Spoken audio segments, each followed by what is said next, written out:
Merhabalar herkese, Demigods kanalına büyülü bir dünyaya hoş geldiniz. Bugün sizlerle farklı bir oynanış içeriğiyle birlikteyiz ve bugün oynayacağımız deste Azorius Blink.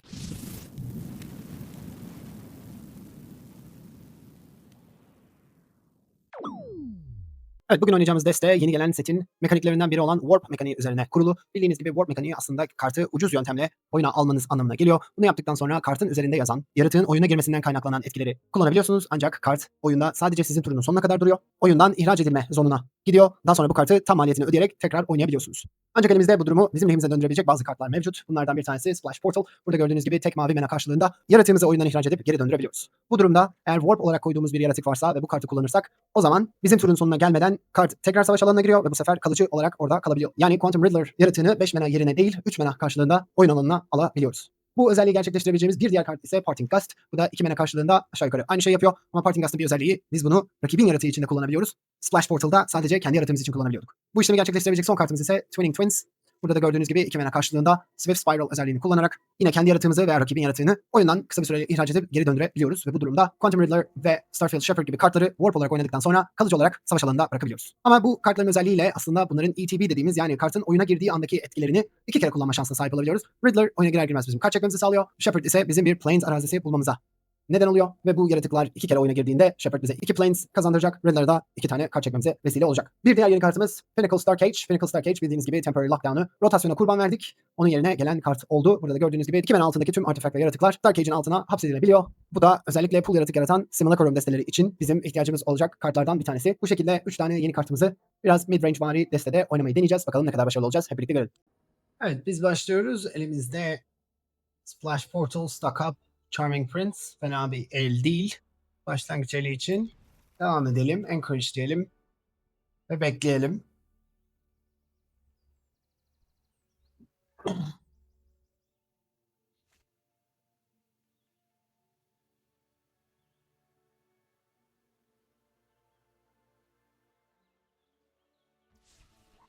Evet, Encourage diyelim. Bekleyelim.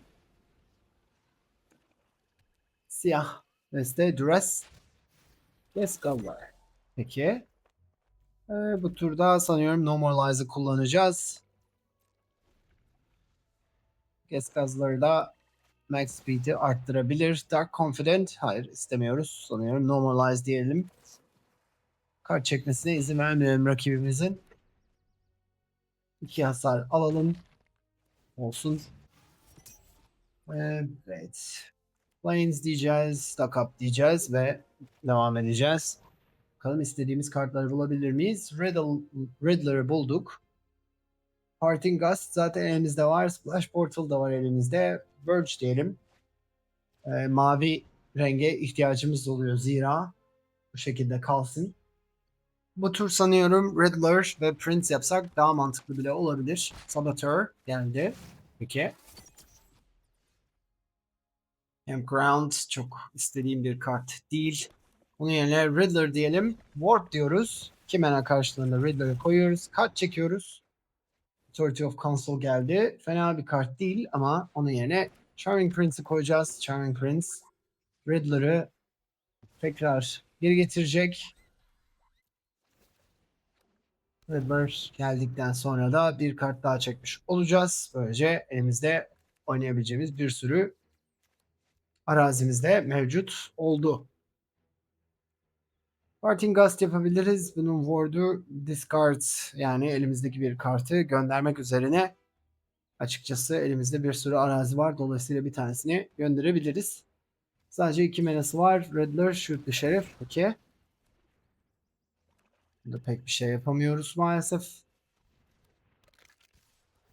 Evet. Burada herhangi bir şey yapamıyoruz. Bloklayalım. Bir tanesini 12'ye kadar düştük. Twins.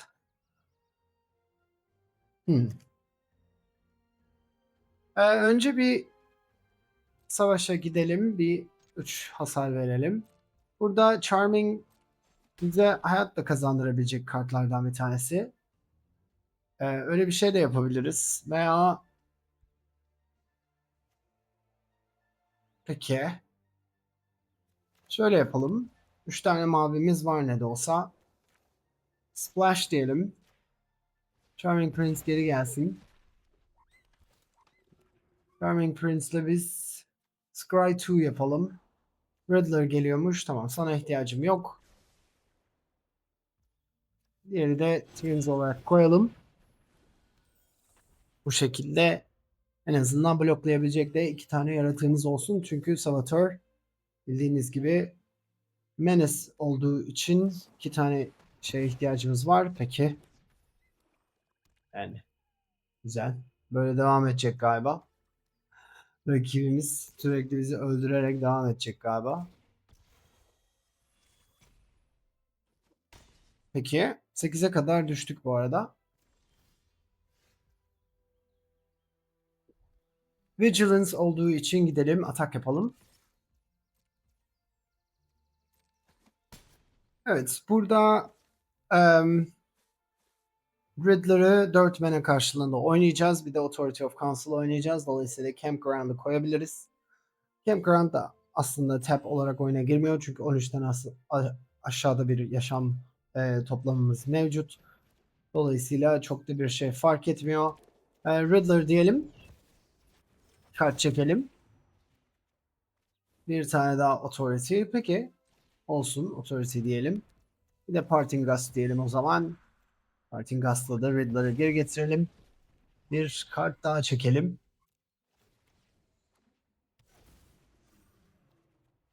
İki tane Normalize geldi. Peki.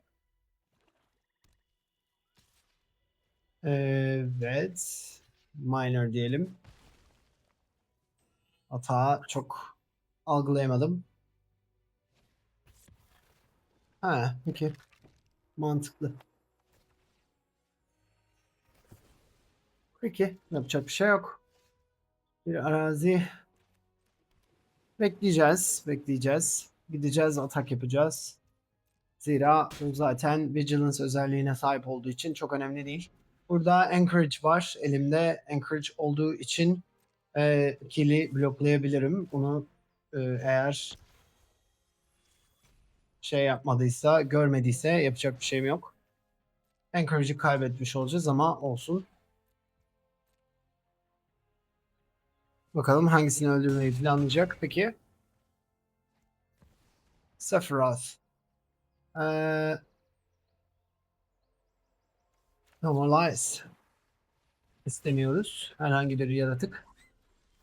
Mümkünse bir arazi daha. Bu çok istediğim bir durum olmadı ama yapacak bir şey yok. Çok fazla arazi çekmeye devam ediyoruz. Anchorage diyelim. Anchorage gitsin, bir atak versin. Hasar versin. Riddler güzel. Peki. Bekliyoruz. 5 manası var. Saboteur, buna yapamıyorum bir şey ama e, rakibimiz daha fazla görmek istemedi. Evet, biz başlamıyoruz. Yine elimizde Beza, Splash Portal, Twins, Star Cage. Fena bir başlangıç eli değil. Bekleyelim. Anchorage diyelim. Devam edelim. Bakalım yaratıklarımızı görebilecek miyiz? Riddler ve Shepard'a ihtiyacımız var. Özellikle elimizde Shepard ve Portal ve Twins varken. Peki bir arazi destesine benziyor. Dolayısıyla arazi Rage destesi olabilir. World's Rage direkt kafamıza hasar verebileceği bir deste olabilir. Ki ona benziyor açıkçası birazcık. Deneyelim. Bekleyelim bakalım. Lander böylece hızlandırıyor kendini.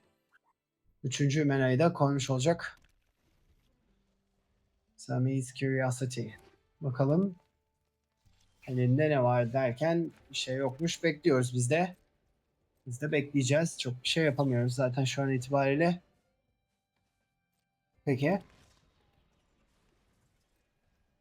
Evet. Sürekli hızlandıracak kendi koyduğu Tanuk. Hmm, hayır sanki ya. Yani tabii Peki.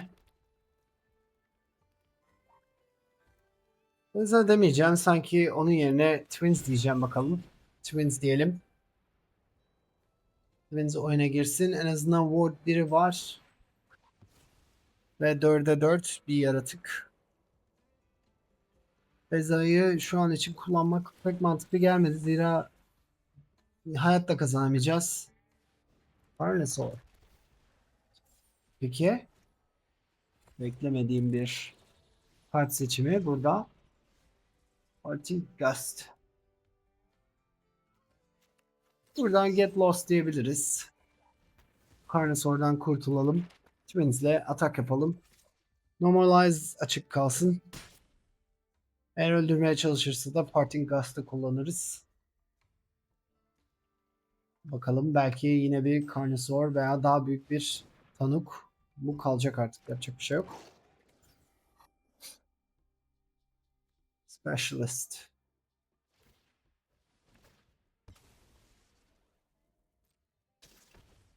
Evet, peki. Bekliyoruz. Bir Tanuk mezarlığa gitti. Evet, yeni bir deste. Biotech Specialist.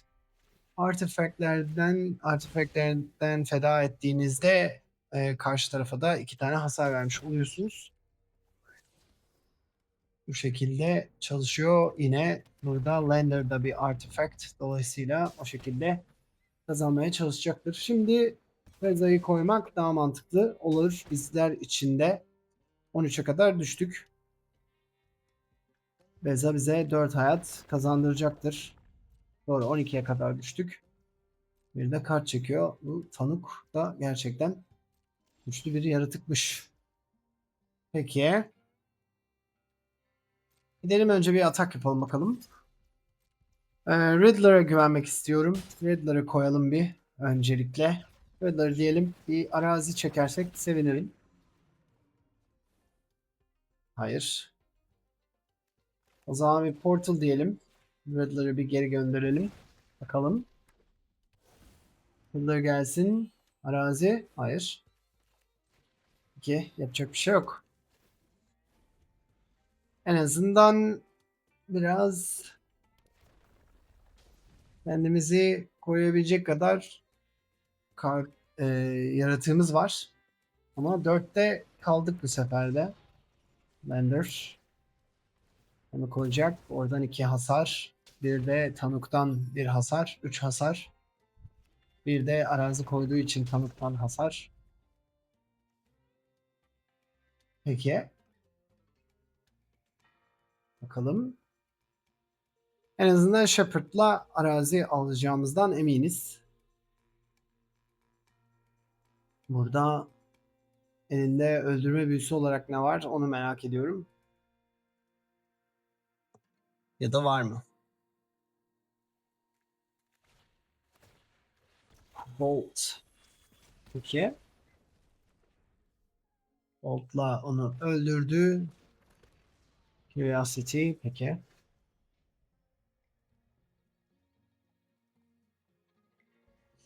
Sanıyorum artık Beza'yı koyma zorunluluğum var. Çok bir şansım yok gibi gözüküyor. O yüzden gidelim atak yapalım. Ve Beza'yı koyalım. Beza bize hayat kazandırsın.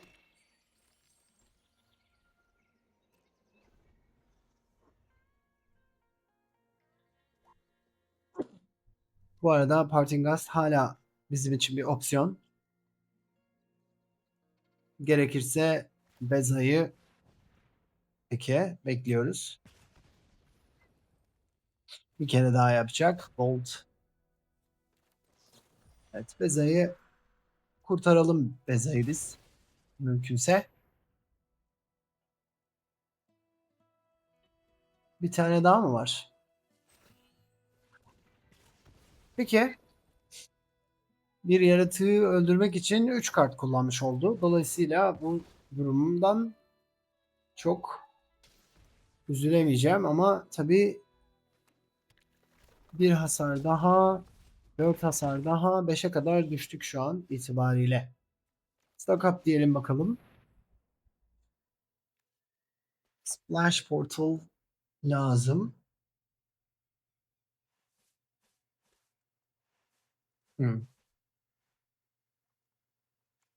Evet, burada Shepherd'ı koysak bile Splash Portal için maviye ihtiyacımız olacaktır.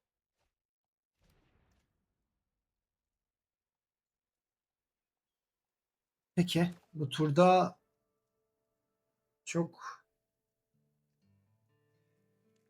bakayım. 2, 3 mana.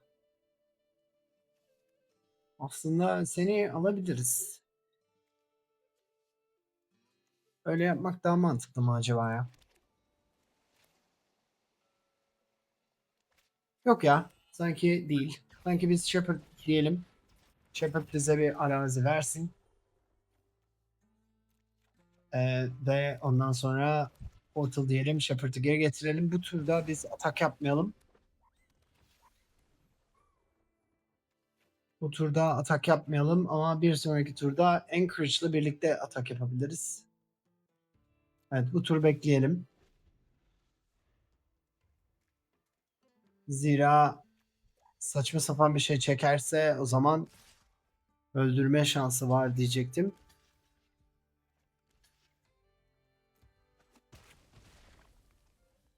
Peki. Stock up. Önce bir stock up yapalım bakalım Riddler'ı geri getirebilecek bir kart bulabilecek miyim? Hayır, bulamadım.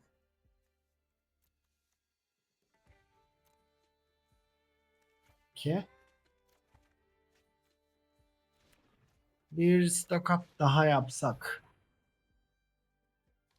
Charming Prince. Parting Gust. Ama bunları da bu turda kullanamıyoruz. Dolayısıyla beklemek zorundayız. Charming Prince güzel oldu. Parting Gust da güzel oldu ama bu tur değil. Evet, bir hasar daha aldık. 4'e kadar indik. Bekliyoruz. Güzel. Güzel, güzel, güzel. Şimdi hata yapıp atağa gidebiliriz. Riddler diyelim. Atak yapalım. Ondan sonra Charming Prince diyelim. Charming Prince oyuna girsin. Bu Riddler'ı göndersin. Sonra biz Riddler'ı warp yapalım. Kart çekelim. Bir arazi daha. Parting Gust'ı böyle yapalım. Şimdi 2 tane daha Riddler oyuna girmiş olacak ve bizim hala elimizde Normalize gibi bir opsiyonumuz olmuş olacak. Bir arazi daha ve Rest in Peace. Peki. Fenrir çok önemli değil. Bir tane arazi oyunu almış olacak ama zaten onun Fenrir'in oyuna girmesiyle Authority'den karşılamış oluyoruz. 4, 3. Ya kart çekti. İnanmıyorum ya.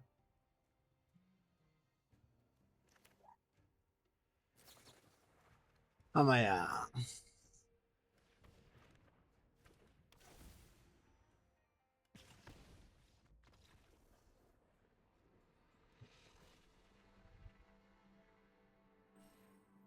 Evet, biz başlıyoruz. Encourage, Planes Get Lost, Shepherd.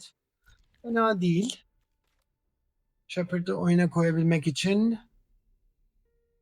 4 mana'ya ihtiyacımız olacak. Dolayısıyla daha çok karta ihtiyacımız olacak. Veya 3 mana da olabilir ama o zaman da diğer karta ihtiyacımız var. Theater. Campground diyelim, devam edelim. Üçüncü arazimizi de bulmuş olduk.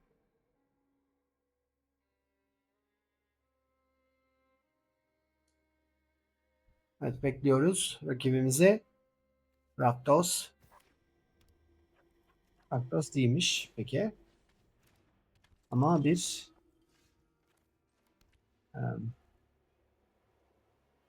peki. Yani Faithful'u şu an itibariyle çok büyük bir problem değil benim için ama daha sonrasında olabilir. Anladığımız kadarıyla biraz reanimation destesi yani mezarlıktan bir kartı getirmeye çalışma destesi olacaktır. Bakalım Grass Tunnel'la ne bulacak? Rest in Peace bulabilirsek onun bütün stratejisini elinden alma şansına sahip olabiliriz. Evet, bakalım kartlara. Carnosaur var. Carnosaur varsa o zaman bu Faithful'u gönderelim. Bir sonraki turda onu koymasını engelleyelim diyelim. Parting Gust. Beza diyelim. Beza bize kart çeksin. Karta ihtiyacımız var zira. Bir arazi daha geldi. Shepherd'la 2 arazi çekebiliriz Parting Gust'ı kullanarak. Bakalım elinde ne var? Zombify. Böyle bir kart da olabilir. Tabii onun için bir manaya daha ihtiyacı var. Göreceğiz.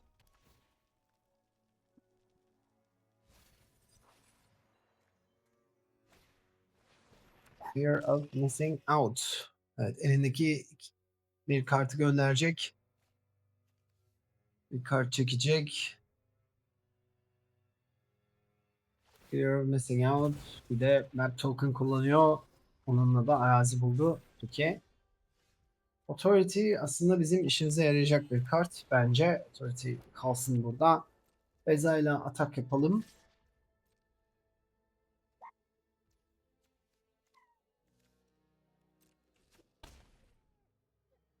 Shepherd bir kullanabileceğimiz gibi Beza'yı da kullanabiliriz aslında. Tekrar savaş alanına getirip şaşırtabiliriz rakibi. Öyle bir şey de deneyebiliriz. Bu turda bekleyelim bakalım. Bakalım rakibimiz ne oynamak istiyor. Fear of Missing Out üzerine map token eklemek istiyor anladığım kadarıyla. Böylece 3'e 4 olacak. Faithful buldu. Faithful mezarlıktan kolay bir şekilde yaratık getirmenin yöntemlerinden bir tanesi ama istemedi onu. Peki. Bir tane daha koyarsa diyecektim. Peki Zombify. Zombify ile bir hayat kazanıyoruz. Discover 5. 2. Bir sürü gördüğünüz gibi bir sürü de elinde sinerji yaratabilecek kart da var. Atağa gitsin Fear of Missing Out'la birlikte. Görelim. Evet, ben de böyle bir şey olabileceğini düşünmüştüm zaten. Dolayısıyla Parting Gust diyelim. Beza'yı gönderelim. Beza geri gelsin.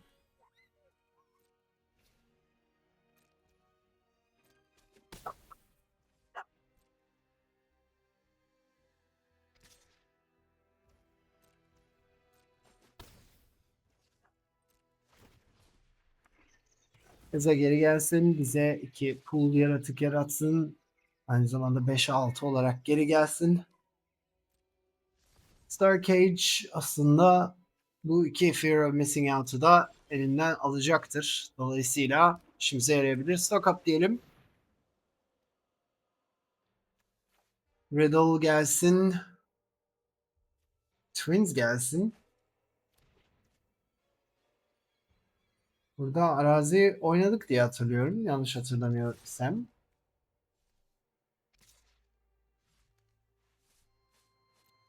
Diyelim bir atak yapalım bakalım.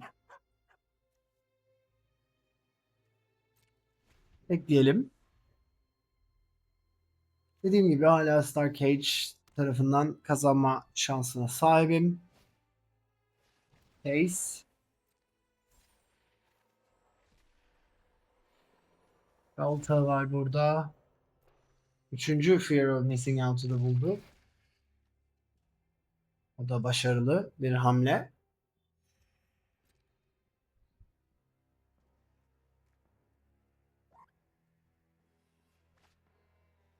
Bekleyelim.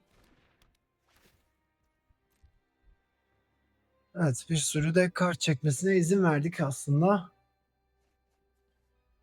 Bulabilseydik Rest in Peace'i güzel olurdu. Rest in Peace onun bütün şansını elinden alabilirdi ama öyle bir imkan olmadı.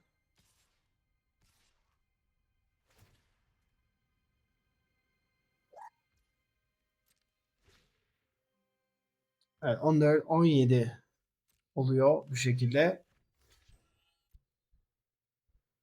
Yiyelim bakalım.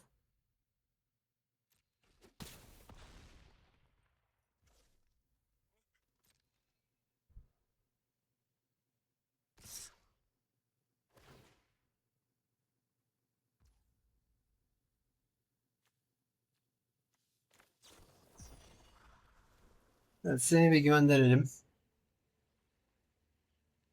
Senin yerine fish oluşsun sadece.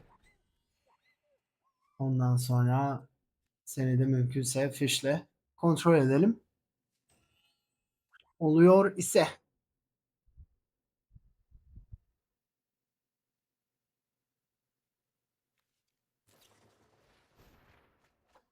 Realm of Possibility.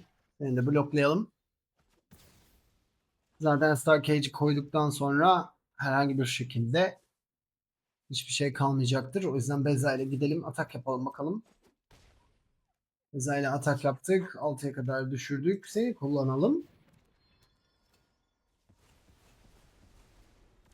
Burada Shepard'ı kullanmak zorundayım. Anladığım kadarıyla. Zira mana'ya ihtiyacımız var.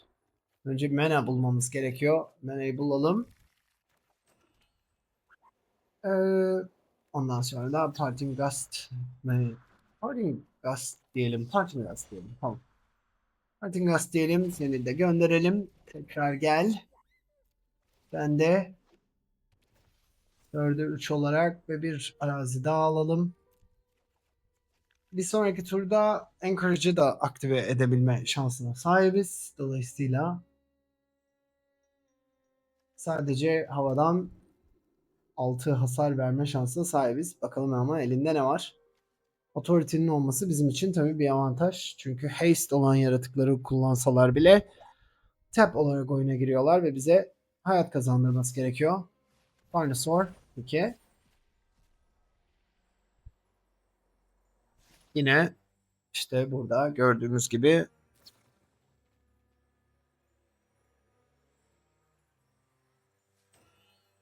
çok fazla bir şey yapamayacaktır bu durumda. Carnosaur'u koyacak. Carnosaur'la Discover 5 yapacak. Bakalım onunla hangi kartı bulacak. Ha, Demand Answers'ı buldu. Doğru. Yok. Thrill of Possibility'yi buldu. Peki. Arıyor oynamak istediği bir kartı ama şu an için bizim avantajımız devam ediyor diye düşünüyorum ben. Bakalım.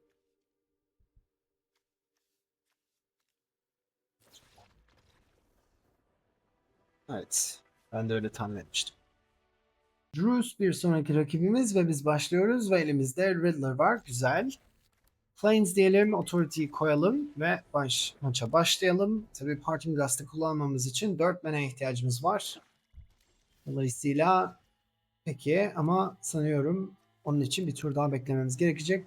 Campground'ı bir sonraki tur koyarız. Bu sırada da Normalize'ı kullanırız eğer rakip bizim istemeyeceğimiz bir hamlede bulunursa. 3 manası var, bir şey yapmadı. Peki bu bir şey yapmaması beni biraz işkillendiriyor açıkçası.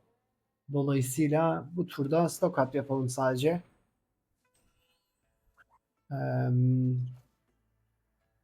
Bir tane Riddle, bir tane de arazi alalım. Sonra araziyle ilgili de sıkıntı yaşayabiliriz. Aknosot. Peki. Stock up. Evet. Riddle yapalım. Riddler yapalım. Pardon. Bir tane daha Authority. Fena değil. Hayır. Maalesef yapamayız. Öyle bir şey. Çünkü Parting Gust 2 beyaz istiyor. Dolayısıyla Fountain Court bize istediğimiz araziyi vermeyeceği için bu şekilde oynamamız gerekiyor. Riddler'ı alalım. Pekidir. Anchorage geldi. Acrozot. Bakalım ne bulacak. Riddler ölmediği sürece Acrozot'u bir yani tutabilir ama ikinci Acrozot geldi. Peki.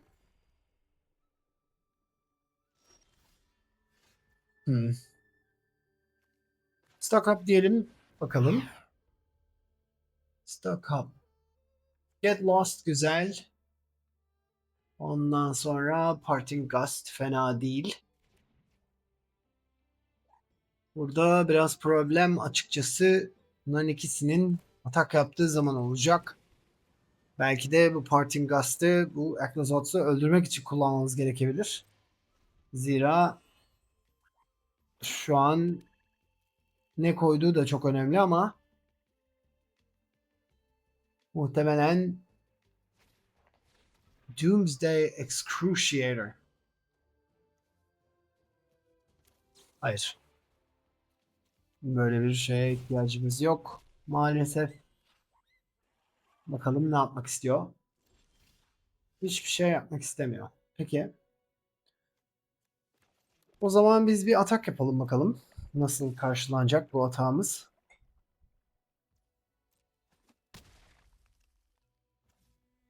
Burada Consuls'ı bir daha koyalım. Ve bekleyelim. Burada Reef'i oynamak isteyebilir. Reef ve Excruciator'la tabii ki o şekilde maçları kazanmayı planlıyordu anladığım kadarıyla. Reef'e Get Lost diyelim. Çok fazla istediğim bir tarz değil. Bakalım ikisiyle de gidiyor mu hata? Gitti. Peki o zaman böyle yapalım. Bir tanesini gönderelim. 4 hasar alacağız ama ikisini kompanse etmiş olacağız buradaki pul yaratıkla birlikte. Bakalım elinde öldürme büyüsü var mı? Dark Confident. Peki 2 hasar 4 hasar almıştık. Hepsini geri almış olduk. Çok fazla arazi çekiyoruz yine.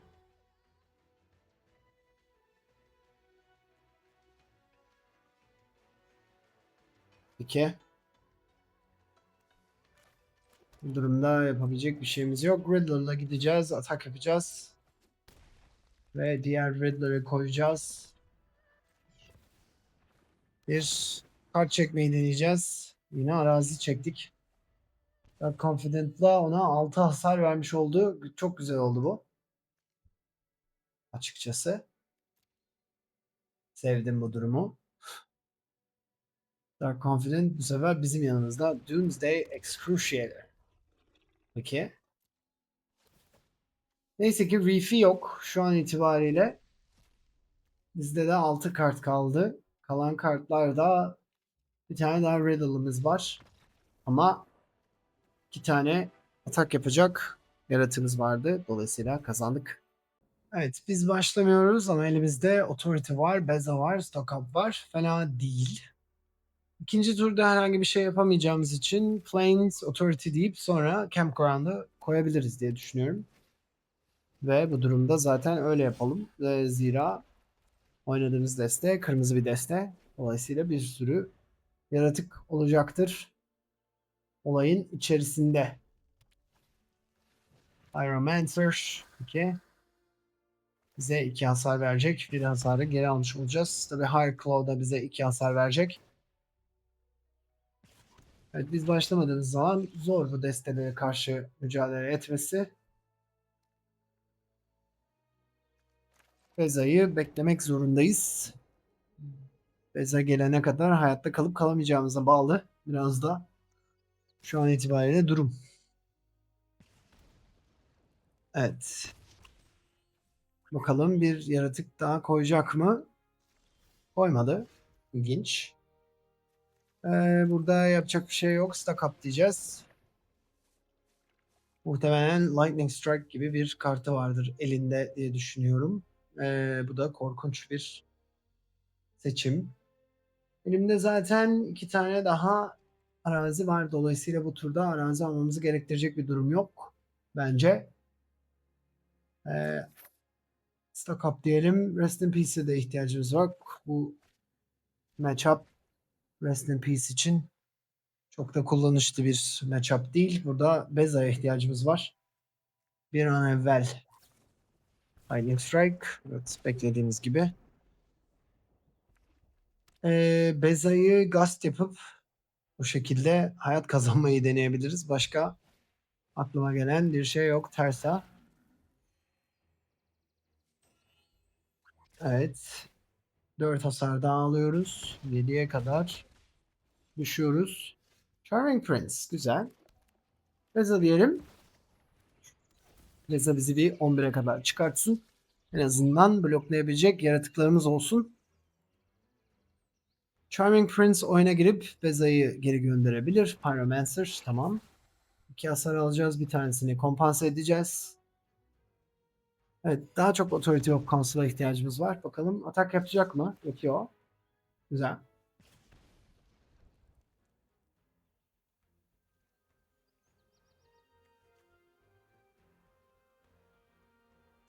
Frenzy olsa şimdiye kadar kullanırdı herhalde. Ama elinde Burst Lightning vardır muhtemelen. Burst Lightning ile 2 hasar verebilir. Dolayısıyla şöyle yapalım biz.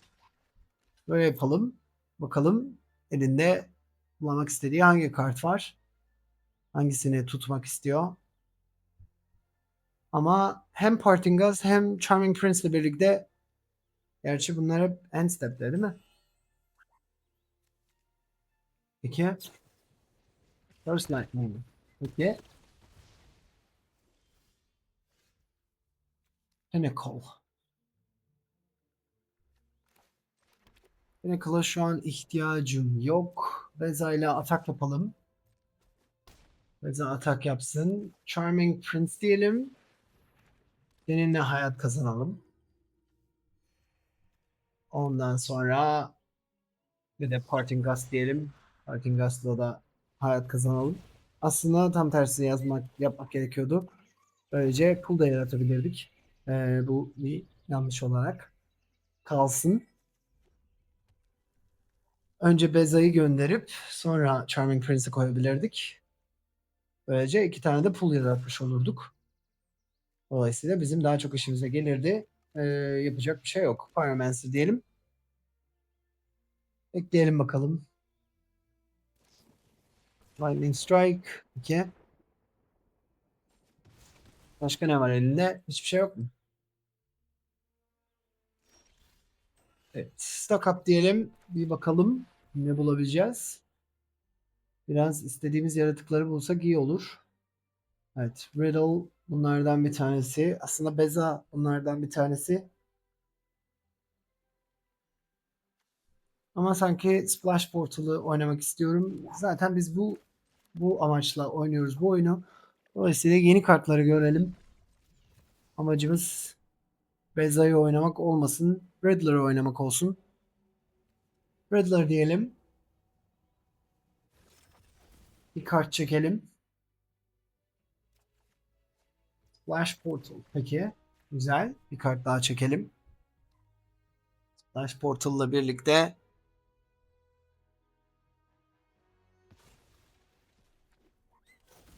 evet, bir kart daha çekelim. En azından kendimizi savunabileceğimiz yaratıklarımız da mevcut. Şu an 6 menamda var.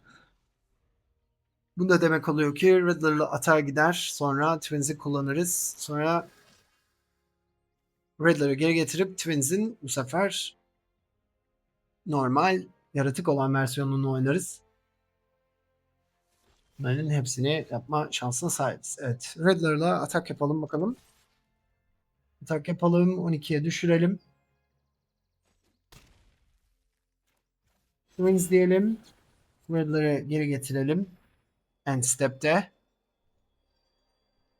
Son turun sonunda Twins'i koyalım.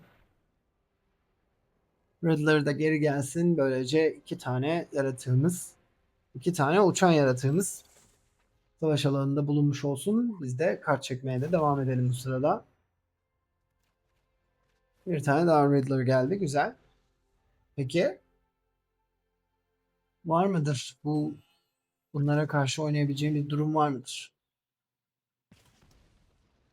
Peki.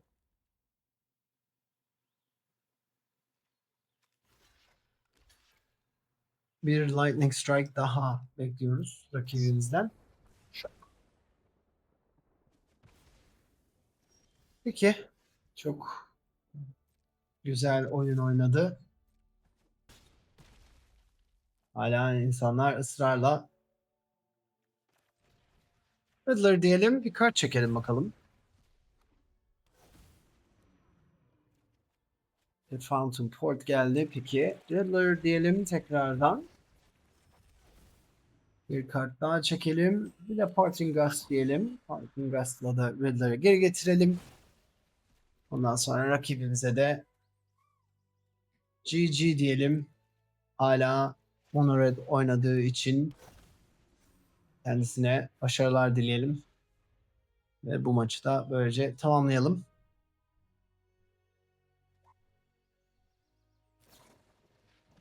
Yay. Güzel.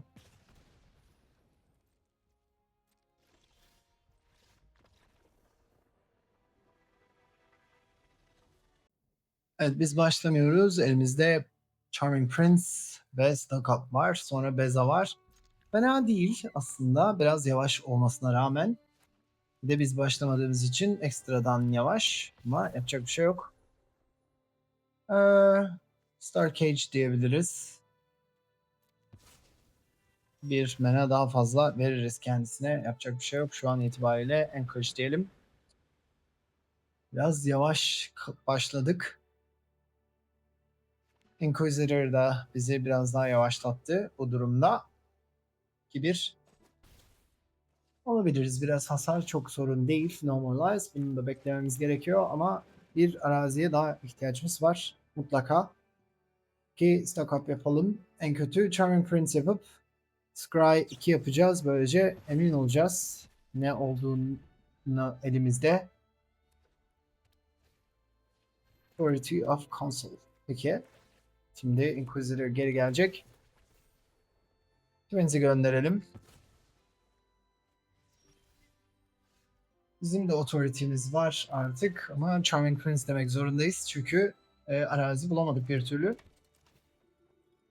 Scry diyeceğiz. Shepherd bize arazi verebilir ama yok, hayır, bu şekilde değil. Shepherd kalsın. Shepherd'la en azından araziyi garantiye alalım. Ama tabii çok yavaş ilerliyoruz. Çok yavaş ilerliyoruz şu an itibariyle. Kirin da Inquisitor'ı geri alacak. Sonra onu tekrar oynayacak. Peki. Evet. Fighting Gust diyelim. Evet, Shepherd diyelim. Shepherd'ı oyuna alalım. Bundan sonra arazi alalım. Araziyi koyalım ve authority'yi koyalım ve bekleyelim. Şu an için yapabileceğimiz pek bir şey yok. Charming Prince'i de defansta tutalım. 15 hayatımız çok tehlikeli değil ama tabii ne olacağını göreceğiz. Bakalım. İlginç. Demek ki elinde başka bir Inquisitor var. Scout for Survivors. Peki. Yani tek kartı o da sürekli oynayarak kazanmak istiyor. Öyle bir ilginç bir stratejisi mevcut. Dolayısıyla aslında Star Cage deyip onun bu isteğini ortadan kaldırabiliriz. Ki bence öyle yapalım bu tur. Evet, artık şu an elinde herhangi bir şey yok. Güzel. Daha çok hoşuma giden bir durum oldu. Ben Shepard'ı koyma taraftarıyım. Böylece emin olalım bir sonraki turda. Evet, bir sonraki turda arazi bulabileceğimizden emin olalım diyecektim. Ama onu da izin vermedi. Peki. Requisition Raid. Güzel. Yani güzel ilerliyor şu an itibariyle oyun.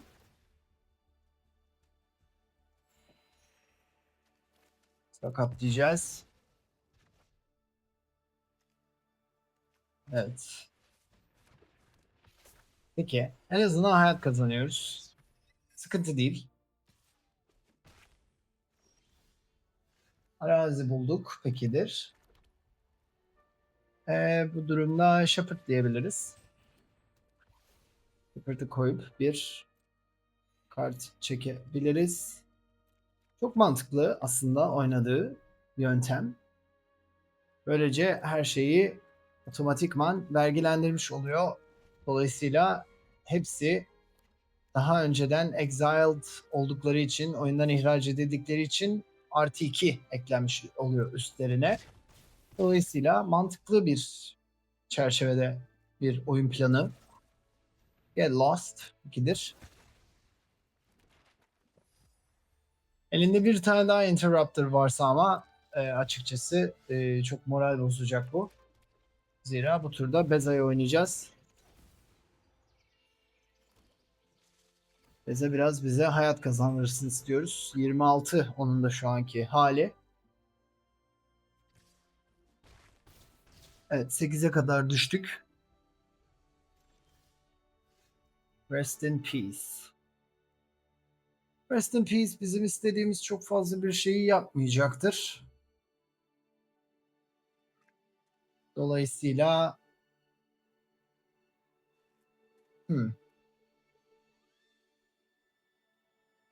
burada yapabileceğimiz şeylerden bir tanesi Parting Gust yapıp Interrupter'ı bunları tekrardan ucuza oynamayı planlayabiliriz. Onun dışında bana çok fazla mantıklı gelen bir şey yok. Interrupter'ı gönderelim bakalım. Kazanalım. Biraz hayat kazanalım. Bu 4 mana karşılığında oynamamız gerekiyor. Bence bu turda biraz bekleyelim ve normalize'ımız açık olsun diye düşünüyorum ben. Zira istediğimizi daha sonra da yapabiliriz gibi. Bir gidelim atak yapalım bakalım. Reza'yla. Yine burada Twins'i kullanabiliriz. 5 manamız var aslında. Bekleyelim. Yine bloklayabilecek durumdayız. Dolayısıyla biraz bekleyelim. 6 mana oldu. Inquisitor'lar gitmiyor bu sefer atak yapmaya. Neden acaba? O zaman Twins diyelim. Twins diyelim. Beza'yı tekrar geri getirmeye çalışalım. Böylece biraz hayat kazanalım. Bakalım. Get Lost. Peki. Yani her şey olması da güzel bir şey. Birinin Stock up diyelim. Riddle. Güzel. Ve elimizde Parting Gust da var. Diğerinde de Stock up yapacağız herhalde.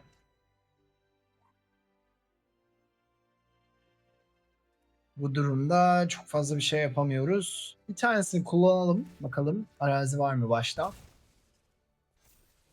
Riddler güzel. Kalsın. Devam edelim. 5'e kadar inecek hayat yaşam puanımız. Onu da düşünmemiz gerekiyor. Şu an itibariyle. Kirin. Ne var acaba elinde? Yine Scout for Survivors var anladığım kadarıyla ki bunu oynayabiliyor. Tamam.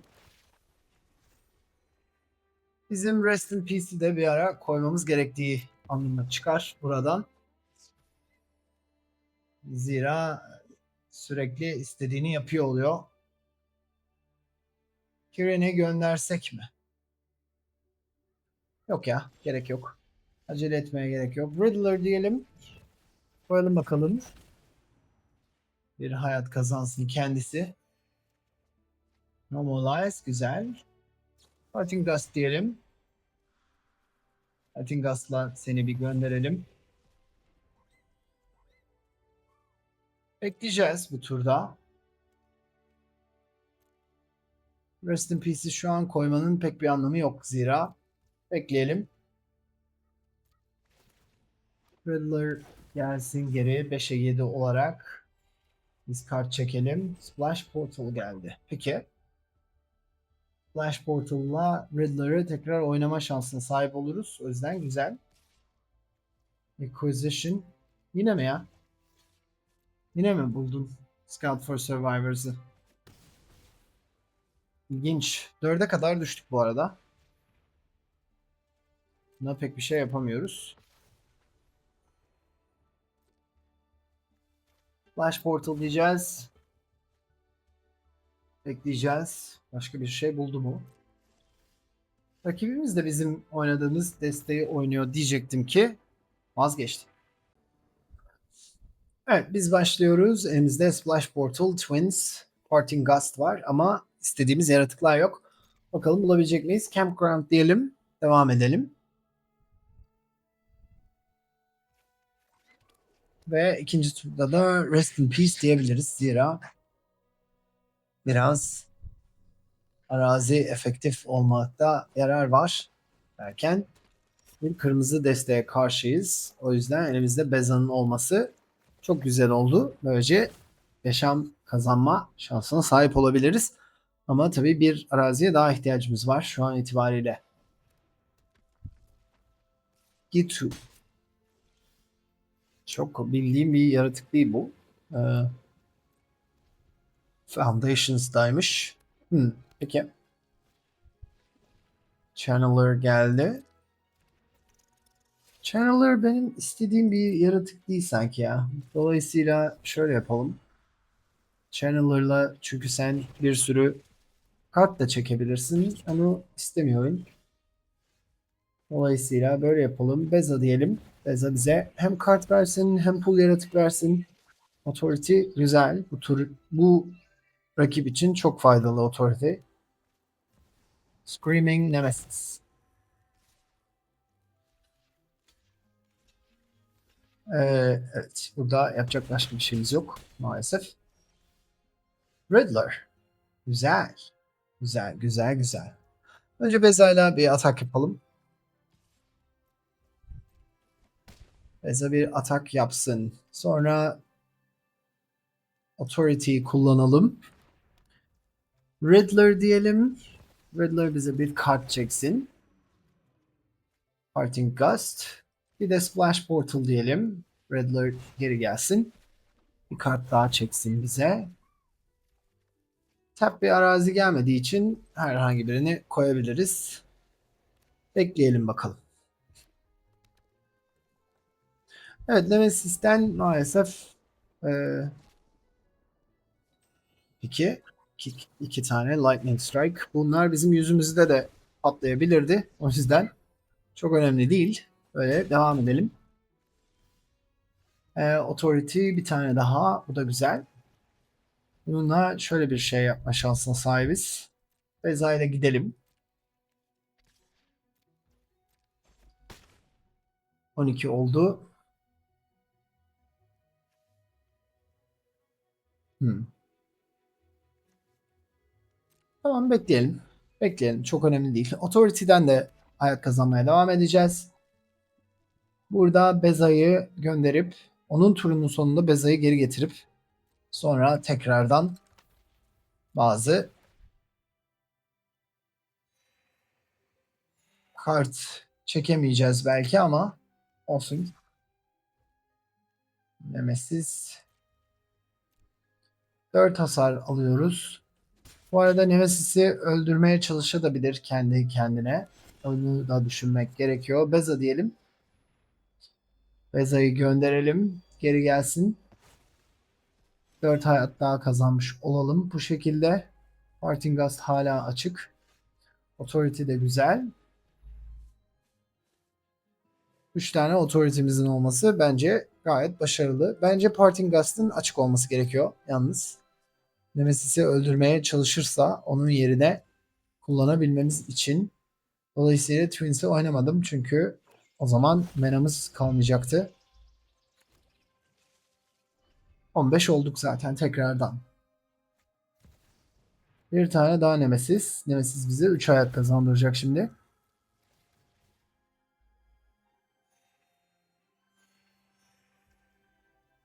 Peki. Evet, şöyle yapalım. Seni şöyle öldürelim. Seni de şöyle öldürelim. Evet. Çok üzüldüm ya. Evet, son maça başlıyoruz. Luka ile oynayacağız. Campground deyip devam edeceğiz. Üçüncü turda Riddler'ı koyma şansına sahibiz.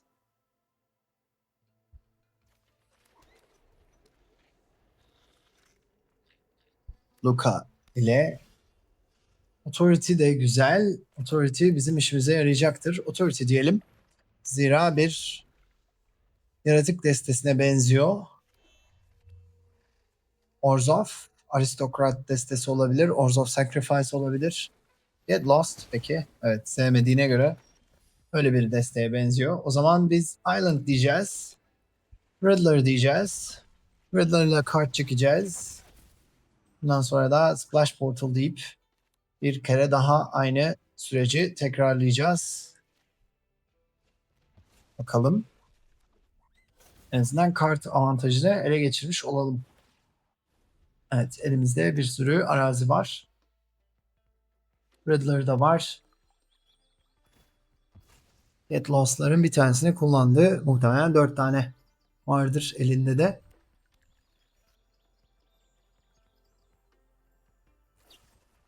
Shoot the Sheriff. Okay. No More Lies. Bu turda bekleyebiliriz No More Lies'ı kullanmak için. Ondan sonra Stock Up yaparız. Beza'yı 6. turda da kullanabiliriz. Çok önemli değil. Fable Passage. 2 tane öldürme büyüsü arka arkaya. Bakalım ne oynayacak şimdi. Sephiroth, Overlord. Hayır. O zaman bir pool destesi. O yüzden sevmemiş bizim oynadığımız kartları. Stock Up diyelim. Bir Stock Up daha diyelim. Star Cage diyebiliriz aslında. Star Cage. Zira anladığım kadarıyla pool yaratıkları hepsini Star Cage'in altına toplayabiliriz. Dolayısıyla bu turda böyle bekleyelim. Caretaker's Talent. Bunu da istemiyoruz. Bunu da istemiyoruz. Bu da senin kart çekmeni sağlayacak. Hayır diyoruz kendisine. Stock Up diyelim. Stock Up. Shepherd ve Anchorage diyelim. Anchorage koyalım şimdilik. Ve bekleyelim bu turda. Bir sonraki turda 4 mana karşılığında Shepherd'ı koyar. Twins oynarız. Pek eline bir şey gelmiyor. Güzel. Gelmesin. Shepherd diyelim. Güzel. Bakalım, onu da öldürmeye yönelik bir kartı var elinde anladığımız kadarıyla. Zira oyun durdu. Bitter Triumph. Peki. Twins diyelim. Bir tane daha var. Yokmuş. Peki. Alalım arazimizi. Koyalım araziyi ve devam edelim. Tekrar gelecek. Oyun bizim turun sonunda tekrar Shepherd geldi. Bir arazi daha alalım. Böylece bence güzel bir durumdayız şu an itibariyle. Elimizde hala Parting Gust var. Olur da bir öldürme büyüsü daha varsa onu da tekrar geri getirebiliriz. Snare güzel. Destesi sadece öldürme büyüsü kaynıyor anladığım kadarıyla. Shepherd'ı gene gönderelim. Gene oyundan ihraç edelim ve geri gelsin. Ve bize bir arazi daha getirsin ve aynı zamanda 4'e 3 oluyor. Parting Gust ona +1/+1 sayaç da ekliyor. Güzel. Yani güzel. Bu da güzel. Başarılı. Fountain Board güzel olur. Bunları kart çekmek için kullanabiliriz. Bu map tokenları. Biraz üzerine koyalım gerçi. Bakalım ne varmış. Shepherd güzel. Shepherd kalsın. Gerçi onu tekrar oynamamızı sağlayacak bir kart şu an itibariyle yok ama olsun. Anchorage'ı büyütelim. Ve 6 hasar verelim. Şu ana kadar sadece öldürme büyüsü oynadı rakibimiz. Snare. Get Lost. Bitter Triumph. Shoot the Sheriff. Get Lost. Peki. Şimdi elinde kart yok anladığımız kadarıyla.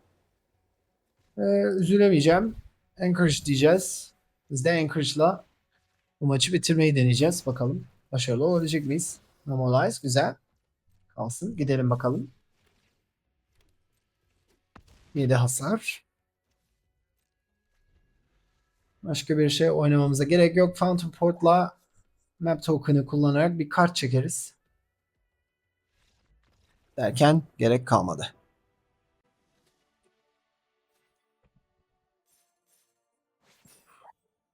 Evet, bugün oynadığımız deste buydu. Bildiğiniz gibi eski zamanda Yorion oynayan desteler bunu çok iyi bilirler. Blink, yani kısa bir süreliğine kartınızı oyundan ihraç edip geri getirme ve onun oyuna girmesinden fayda sağlama gibi bir özellik vardı ve biz bunu Riddler, Shepherd ve Beza'yı kullanarak yaptık. 10 tane yaratığımızı sürekli geri getirmeye çalışarak Twins, Charming Prince, Parting Gust ve Portal'la geri getirmeye çalıştık. Yani 10 tane yaratığı 11 kartla geri getirmeye çalıştık ve bu şekilde de oyunu kazanmayı hedefledik. Ben Riddler'ın çok güçlü bir kart olduğunu söyleyebilirim. Tarifsiz bir kart, hele bunu 3. turda oynuyorsanız. 3. turda 2 tane kart çekmenizi sağlayan 4'e 6'lık uçan bir yaratığınızın olması bence çok güçlü tabii ki.